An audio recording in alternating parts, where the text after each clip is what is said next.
ගමන් බලපත්‍ර අලුත් කර ගැනීම සඳහා බලාපොරොත්තු වන කුවේට්හි වෙසෙන ඔබට වැදගත් විය හැකි කරුණු කිහිපයක් මෙම වීඩියෝව හරහා ගෙන ඒමට කැමැත්තෙමු.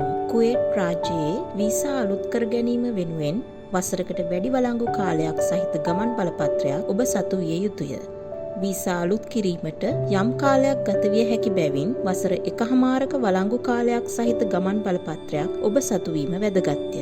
ඒ අනුව ඔබගේ වීසා කාඩ්පත එසේ නැත්නම් සිවිල් හැඳුනුම්පත අවලංගු වීමට නියමිත දිනයේ සිට ඉදිරියට ඔබගේ ගමන් බලපත්‍රය වසරකට වැඩි වළංගු කාලයක් නොමැතිනම් සිවිල් හැඳුනුම්පත අවලංගු වන දිනයට අවම වශයෙන් මාස 4කට ප්‍රථම ඔබගේ ගමන් බලපත්‍රය අලුත් කර ගැනීමට වග බලාගත යුතුය.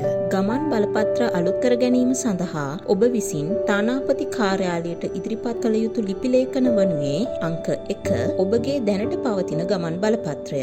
ඔබගේ ගමන් බලපත්‍රය අස්ථානගත වී ඇතනම් ඊට අදාළව කුවේට් පොලිස් වාර්තාවක් අස්ථානගත වූ ගමන් බලපත්‍රයේ ඡායා පිටපතක්ද සමග ඉදිරිපත් කළ යුතුය. අස්ථානගත වූ ගමන් බලපත්‍රයක් වෙනුවට නව ගමන් බලපත්‍රයක් ලබා ගැනීමේදී ශ්‍රී ලංකා රජයෙන් අනුමත කර ඇති දඩමුදලක් ඔබට ගෙවීමට සිදුවේ. එම ගෙවිය යුතු ගාස්තු සම්බන්ධයෙන් මෙම වීඩියෝ අවසානයේ බලාපොරොත්තු වන්න.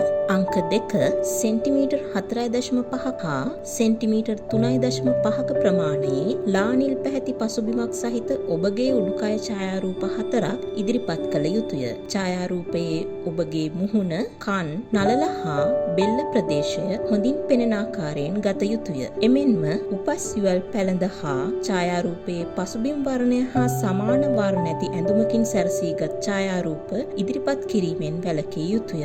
කාන්තාවකගේ නම් කොණ්ඩය මනාව පීරා පිටුපසට කර ලබාගත් පැහැදිලි ඡායාරූපයක් ඉදිරිපත් කළ යුතුය.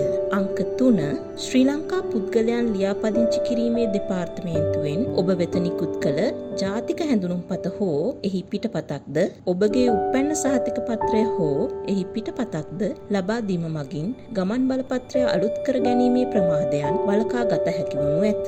විශේෂයෙන් ගමන් බලපත්‍රයේ ජීවදත්ත පිටුවේ ජාතික හැඳුනුම්පත් අංකය වෙනුවට No NIC ලෙස සටහන් වී ඇති අවස්ථාවල හෝ ජාතික හැඳුනුම්පතෙහි ඇති තොරතුරු හා ගමන් බලපත්‍රයේ සටහන් වී ඇති තොරතුරු වල පරස්පරතාවයන් ඇති අවස්ථාවල ඔබගේ තොරතුරු වල නිර්වද්‍යතාවය සනාථ කර ගැනීමට ආගමන හා විගමන දෙපාර්තමේන්තුවට සිදුවන නිසා එමගින් නව ගමන් බලපත්‍රයක් නිකුත් වීම සැලකිය යුතු කාලයකින් ප්‍රමාද විය හැකිය. එබැවින් ඔබගේ ශ්‍රී ලංකා ජාතික හැඳුනුම්පතේ පිටපතක් හා පැන සහතිකයේ පිටපතක් ලබා දීම වැදගත් විය හැක.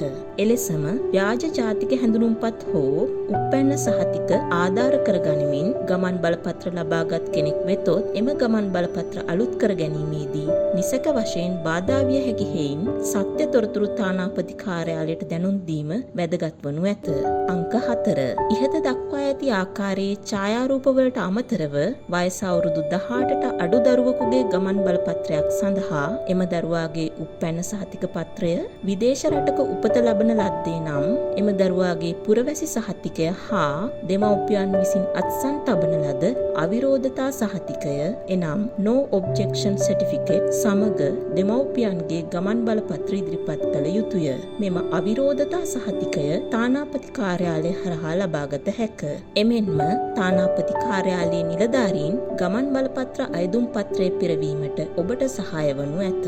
ගමන් බලපත්‍ර අලුත් කර ගැනීම සඳහා ගෙවිය යුතු ගාස්තු මෙසේයි. අංක 1 අලුත උපන් දරුවන් සඳහා වසර 3ක වළංගු කාලයක් සහිත නව ගමන් බලපත්‍රයක් සඳහා කුවේට් ඩිනාර් 39ක මුදලක්. අංක 2 අනෙකුත් ගමන් බලපත්‍ර අලුත් කිරීම සඳහා කුවේට් ඩිනාර් 48ක මුදලක්. ළඟ තිබූ ගමන් බලපත්‍රය අස්ථානගත වූ අවස්ථාවකදී එම කුවේට් ඩිනාර් 48ක මුදලට අමතරව දඩමුදල් ලෙස කුවේට් ඩිනාර් 65ක්ද ගමන් බලපත්‍රයේ ජීවදත්ත පිටුවේ පිටපතක් අයදුම්කරු සතුව නොවුයේ නම් දඩමුදල් ලෙස කුවේට් ඩිනාර් 96ක මුදලක් දාය කරනු ලැබේ. ඔබගේ ගමන් බලපත්‍රය කිසි ලෙසකින් අන්සතු කිරීමකට හෝ හිමිකරුවා හැරුණු කොට වෙනත් කෙනෙකුගේ භාරයේ තැබීමට නොහැකි බව තානාපති කාර්යාලය විසින් ශ්‍රී ලාංකික ඔබට දැනුම් දීමට කැමැත්තෙමු.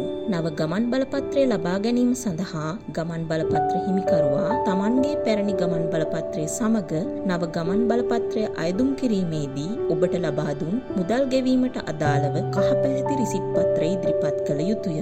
වයස අවුරුදු 18ට අඩු දරුවෙකුගේ ගමන් බලපත්‍රය ලබා ගැනීම සඳහා එම දරුවාගේ මව හෝ පියා හෝ නීත්‍යානුකූල භාරකරුවෙකු පැමිණිය යුතුය. නව ගමන් බලපත්‍රය එහි හිමිකරු හැර වෙනත් පුද්ගලයෙකු හට කිසිදු අවස්ථාවක භාර නොදෙන බව දැනුම් දීමට කැමැත්තෙමු. මෙම වීඩියෝව හා රැඳී සිටි ඔබට ස්තුතියි. වැඩිදුර තොරතුරු සඳහා 25 35 46 11 හෝ 65 84 56 46 WhatsApp අංකය හරහා ඔබට සම්බන්ධ විය හැකිය.